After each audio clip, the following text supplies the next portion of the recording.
Welcome back to Leeds Lately. Before we get into today's video, make sure you hit that big red button down below. But today's video is going to be another transfer update, and we've got a few updates for you from the world of Leeds United. First one is going to be Jayden Bogle. Now, Jayden Bogle is a right back. He can play right midfield as well, and has played a lot of games for Sheffield United over the last sort of 3 or 4 years after signing from Derby County. And Leeds are interested in buying him. Leeds have had 2 bids rejected so far. The player is rumoured to be worth about £3.8 to £4 million, and Leeds have tried to get him twice. So it shows that we've got a real clear interest in the player. 23 years old, so he's not exactly in the prime of his career yet. He's on his way there, so you get a bit of resale value if it goes well. I do think it's a very championship-y signing, but sometimes you do need championship-y signings to be able to get promoted. I think it would be a very championship-y signing. I'm not sure whether I would prefer him or Connor Roberts, but in terms of not the type of player, but the type of signing, I think it's a similar signing in that if you got promoted to the Premier League, they would no longer be first choice and you would have to backfill and have them as your second choice. So it's one of those. It's a signing that you make when you've stayed down after trying to get promoted your first time back. So it is a little bit not disappointing, but maybe slightly underwhelming. But he's young, he's quick, he's skillful.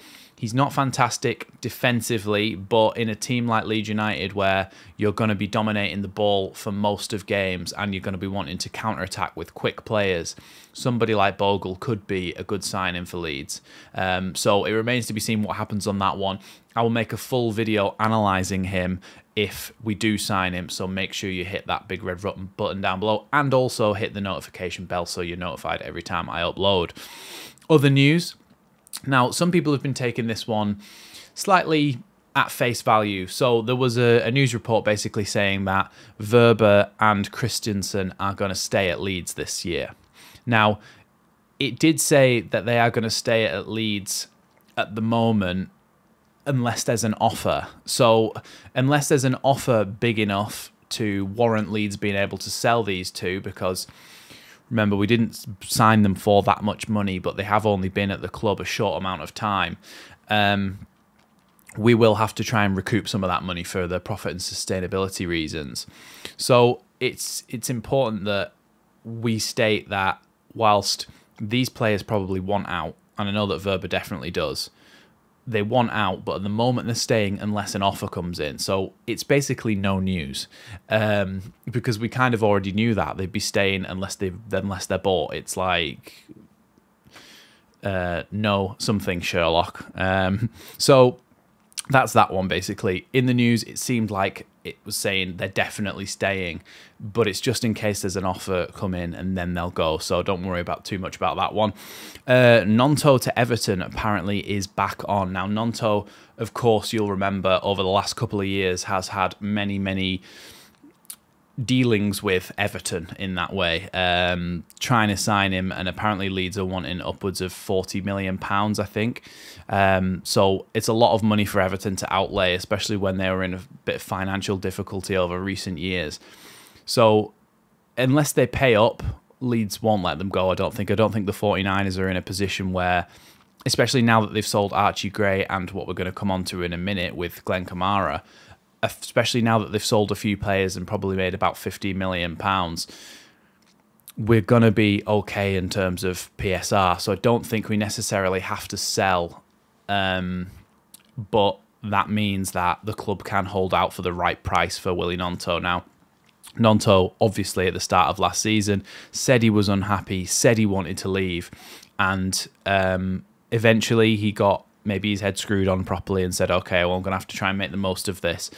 And so he played, and he had a good season overall, I would have thought. It wasn't the best season in the world, a good season overall. So if we could get £40 million for him, absolutely take that, snap your hand off for that, because whilst Willy GNONTO is a good player to have in the Championship, number one, if he doesn't want to be here, then let him go. Number two, take the money, reinvest it across the squad, And it really will help us with our push towards promotion with signing other players as well, because at the moment it looks like with Cooper not signing a new deal and rumoured to be going to Blackburn as well, forgot about that one, Blackburn have taken an interest in Liam Cooper and signing him on a free transfer.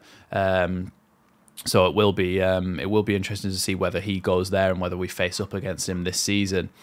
But like I was saying about Wilfried Gnonto, if the price is right, you take it, because the player didn't really want to be here. You can invest that money back across the squad.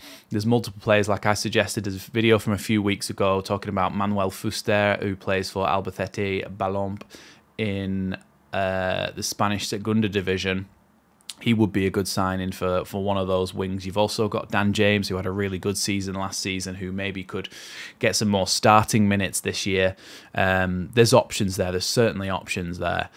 Which does bring me on to Glenn Kamara, because Glenn Kamara was rumoured to be in contact with Rennes in France about getting a deal there. So this was like last week, a couple of weeks ago, and we heard this news and we thought, why would we let him go straight away? Especially considering that we just signed Joe Rothwell. So with Joe Rothwell coming in, you think, okay, well, now we've got a good, balanced, strong midfield. But you don't want another player to leave. So Glenn Kamara is going to leave. And I spoke about this on Jer's podcast. Go and check that out, Leeds United, The View. Jer's podcast, I spoke about this, how Glenn Kamara, to me, when I actually take a step back and just think about what type of player he is, I do think he's almost a rich man's Adam Forshaw. He keeps the ball very, very well. He can beat a man. He can go past someone. Awful at shooting, or refuses to shoot altogether. He links the play quite well, but I don't think he did enough in terms of linking the play. I don't think he did enough in terms of supporting. I don't think he did enough in terms of getting beyond the striker and getting into the box and maybe trying to get a few goals for himself as well.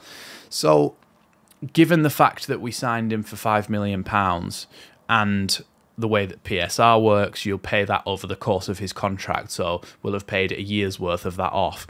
If we can sell him for €10 million, which is about £8.4 million, you've made a tidy couple of £1 million profit, and that might pay for somebody like Jayden Bogle, who, going back to the start of this video, full circle, is the player that looks to be the next signing that Leeds are going to try and make. So you can understand why they would take the money for this and potentially bring in somebody else, or as well, and as was also discussed on Jer's podcast, was that Charlie Crew has signed a new 4-year deal. So there's a potential that the club are trying to bed in some of the younger players.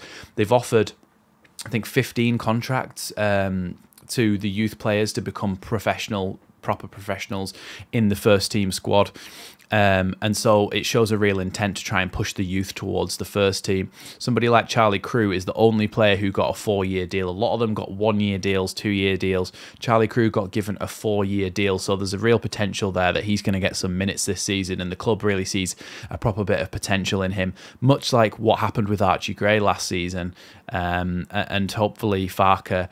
People said Farke doesn't invest in the youth, but the fact that Archie Gray played so much last season is a positive sign to me that potentially he might give Charlie Crew a go in there, and that might be why they're not so bothered about letting Glenn Kamara go, because they're trying to open up pathways through to the first team for the youth players whilst we're still in the Championship. So hoping to see a lot from Charlie Crew this season. Don't want to put too much pressure on his shoulders, but I'm hoping to see him do quite well this season in the Leeds shirt.